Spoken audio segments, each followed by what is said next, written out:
MCU এক মহাজগতের জন্ম, ভাঙন আর পুনর্জন্ম। একটা সিনেমা দিয়ে শুরু হয়েছিল, একটা বর্ম, একটা ধাতব স্যুট, একটা অহংকারী মানুষ। আর সেই সিনেমার শেষে মাত্র কয়েক সেকেন্ডের একটা দৃশ্য, নিক ফিউরির Avengers initiative, I'm here to talk to you about the Avenger Initiative. যা কোনো সাধারণ এন্ডিং ছিল না। ওটা ছিল এক বিশাল মহাবিশ্বের দরজা। কিন্তু আসল প্রশ্নটা অন্য জায়গায়। এমসিইউ কেন এত কাজ করেছে? কেন মানুষ শুধু অ্যাকশন দেখতে গিয়ে চরিত্রগুলোর জন্য কাঁদে? আর কিভাবে 37টা সিনেমা, আলাদা আলাদা হিরো, আলাদা আলাদা যুদ্ধ, আলাদা আলাদা ভয়, সব মিলিয়ে একটাই গল্প হয়ে গেল। আজ আমরা এমসিইউকে শুধু কোন মুভি আগে কোন মুভি পরে হিসেবে দেখব না। আমরা দেখব কিভাবে এই জগৎ জন্ম নিল, কিভাবে এটা ভাঙলো, আর কিভাবে এটা নতুন রূপে আবার দাঁড়ালো। কারণ এমসিইউ আসলে শুধু সিনেমা না, এটা একটি আবেগের মহাকাব্য। এমসিইউ এর শুরু আয়রন ম্যান দিয়ে। টনি স্টার্ক প্রথমে ছিল একজন ধনী, আত্মবিশ্বাসী কিন্তু দায়িত্বহীন মানুষ। সে অস্ত্র বানাতো, ব্যবসা করত, আর ভাবতো সে সব কিছু নিয়ন্ত্রণ করতে পারে। কিন্তু বন্দী হওয়ার পর সে নিজের বানানো ধ্বংস দেখল।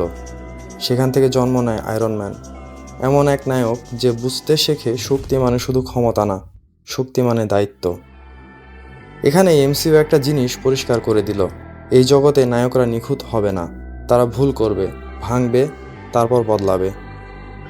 দ্য ইনক্রেডিবল হাল্ক দেখালো রাগ কিভাবে নিজের ভেতরেই শত্রু তৈরি করে। থর দেখালো জন্মগত শক্তি দিয়ে রাজা হওয়া যায় না, তার জন্য বিনয় লাগে।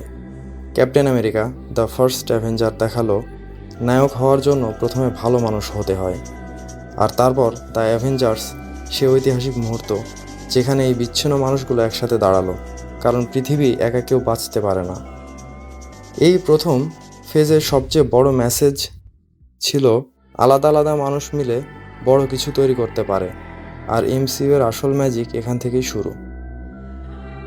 ফেজ 2তে এমসিইউ আর শুধু হিরো পরিচয় নয়, বরং হিরো কেমন ভাঙে সেটা দেখাতে শুরু করে। আয়রন ম্যান 3-এ টনির ভয়ের ভেতরকার অস্থিরতা আসে। থর দ্য ডার্ক ওয়ার্ল্ডে পরিবার, লোকসান আর পুরনো সম্পর্কে চাপ দেখা যায়। ক্যাপ্টেন আমেরিকা দ্য উইন্টার সোলজারে এমসিইউ হঠাৎ গাঢ় হয়ে ওঠে। এখানে বোঝা যায় নিরাপত্তার নামে গড়া সিস্টেমও বিশ্বাসঘাতক হতে পারে।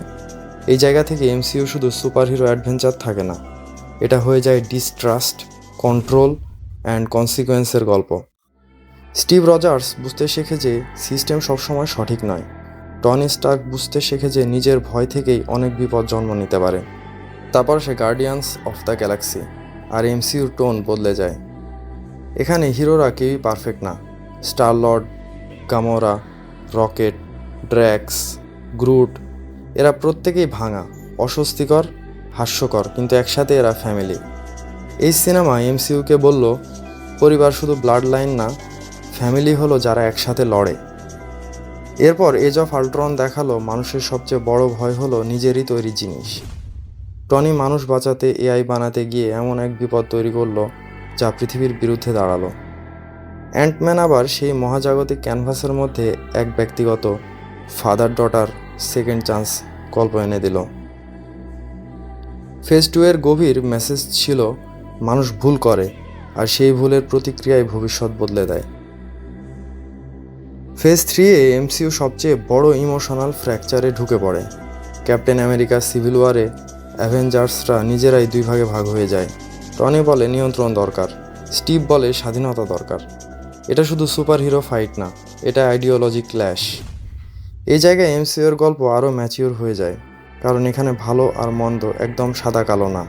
ভালো মানুষও বিপরীত সিদ্ধান্ত নিতে পারে, বন্ধুরা ভিন্ন পথে হাঁটতে পারে, আর সেই ভাঙন অনেক সময় পরের বিপর্যয়ের কারণ হয়। তারপর ডক্টর স্ট্রেঞ্জ বাস্তবতার বাইরে দরজা খুলে দেয়।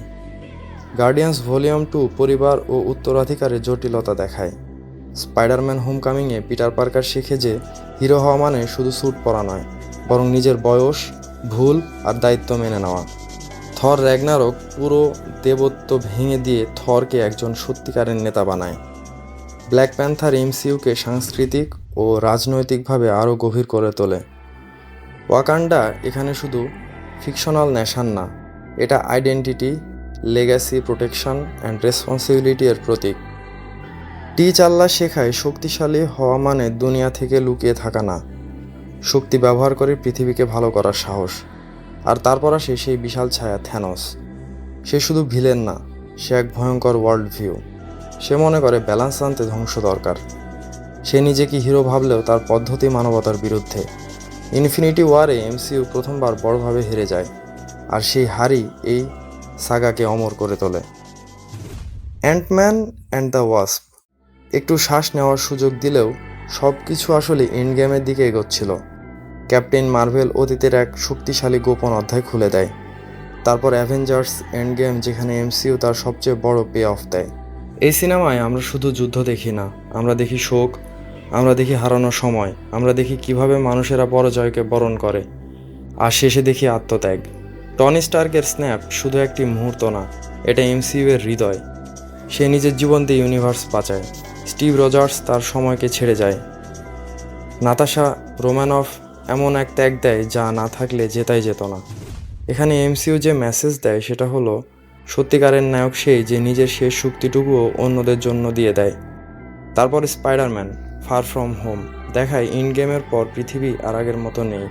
টনি নেই, কিন্তু তার উত্তরাধিকার পিটারের ওপর এসে পড়ে। এখানে এমসিইউ জিজ্ঞেস করে, পুরনো নায়কের পর কে, আর কিভাবে একজন নতুন অনভিজ্ঞ ছেলে দায়িত্বের ভার নেয়। ফেজ 4-এ এমসিইউ এক নতুন আর্কে ঢুকে পড়ে। এখানে পুরনো স্টেবিলিটি ভেঙে গিয়ে নতুন আনসার্টেনিটি শুরু হয়। ব্ল্যাক উইডো অতীতের অপরাধ আর অসমাপ্ত সম্পর্কের গল্প। শ্যাংচি পরিবার, শক্তি আর হিডেন লেগাসি এর গল্প। ইটারনালস মহাজাগতিক দায়িত্বের ধারণা আনে। পৃথিবী কি শুধু মানুষের, নাকি তার উপরে আরও বড় কিছু কাজ করছে। তারপর আসে স্পাইডারম্যান নো ওয়ে হোম, আর এমসিইউ সম্পূর্ণ বদলে যায়। মাল্টিভার্স খুলে যায়, পুরনো স্পাইডারম্যান ফিরে আসে, পুরনো ভিলেনরা ফিরে আসে, আর পিটার পার্কার বুঝতে পারে great powers comes with great responsibility. শুধু ক্যাচ ফ্রেজ না, এটা এমন এক কার্স যেটা থেকে পালানো যায় না। এই সিনেমা এমসিইউকে নস্টালজিয়া দিয়ে নয়, ইমোশনাল কনসিকুয়েন্স দিয়ে শক্তিশালী করে। পিটার নিজের নাম, নিজের সম্পর্ক, নিজের আগের জীবন পর্যন্ত হারায়, কারণ দায়িত্ব কখনো সহজ না। তারপর doctor strange in the multiverse of madness দেখায়, একবার মাল্টিভার্স খুলে গেলে বাস্তবতা আর স্থির থাকে না। থর লাভ অ্যান্ড থান্ডার ভালোবাসা, শোক আর ফেইথের বিপরীত টান দেখায়। ব্ল্যাক প্যান্থার ওয়াকান্ডা ফরএভারে লসের পরে নেতৃত্বের পুনর্জন্ম আসে। শুরি, রামন্ডা আর পুরো ওয়াকান্ডা শোকের ভেতর দিয়ে দাঁড়াতে শেখে। এই ফেজে সবচেয়ে বড় কথা হলো, পুরনো হিরো চলে গেলে গল্প শেষ হয় না, নতুনভাবে শুরু হয়। ফেজ 5-এ এমসিইউ আরও আনপ্রেডিক্টেবল হয়ে যায়। অ্যান্টম্যান অ্যান্ড দ্য ওয়াস্প কোয়ান্টামেনিয়া আমাদের বড় থ্রেটের দিকে ঠেলে দেয়। Guardians of the Galaxy volume 3 রকেটের অতীত খুলে দেয়, আর দেখায় নিষ্ঠুরতা কিভাবে একটি প্রাণী বা মানুষকে ভেঙে ফেলে। এই সিনেমার আবেগগত ওজন আসলে এমসিইউকে আরও মানবিক করে তোলে। দ্য মার্ভেলস টিমওয়ার্ক আর শেয়ার্ড পাওয়ারের ধারণা আনে। ডেডপুল অ্যান্ড উলভারিনস এমসিইউকে মেটা, কেওটিক এবং সেলফ অ্যাওয়্যার করে তোলে। আর Captain America Brave New World ও থান্ডারবোল্টস সেই সব মানুষদের নিয়ে আসে যারা ভাঙা, সন্দেহভাজন বা সমাজের বাইরে ছিল, কিন্তু এখন তাদের দাঁড়াতে হবে। থান্ডারবোল্টসের মূল ভাইব একটাই, যখন কেউ এসে সব ঠিক করবে না, তখন যারা ভাঙা তারাই সামনে দাঁড়ায়। এমসিইউ কেন মানুষের কাছে এত শক্তিশালী? এমসিইউ এর সাফল্য শুধু ফাইট সিন বা ভিএফএক্স না, এটা একটা দীর্ঘ ইমোশনাল কন্ট্রাক্ট। প্রতিটি মুভি পরের মুভিকে বাঁচিয়ে রাখে, প্রতিটি এন্ডিং এক নতুন বিগিনিংয়ের ইঙ্গিত দেয়, আর দর্শক বারবার ফিরে আসে, কারণ সে শুধু ইভেন্ট দেখতে চায় না, সে চরিত্রের জার্নি দেখতে চায়। টনি স্টার্ক শেখায় অহংকার থেকে দায়িত্বে আসা যায়। স্টিভ রজার্স শেখায় নীতি সময়ের চেয়েও বড়। থর শেখায় লসের পরও রাজা হওয়া যায়। ব্ল্যাক প্যান্থার শেখায় নেতৃত্ব মানে শুধু শক্তি না। স্পাইডারম্যান শেখায় ক্ষমতার সাথে কষ্টও আসে। গার্ডিয়ান্স শেখায় অদ্ভুত মানুষও পরিবার হতে পারে।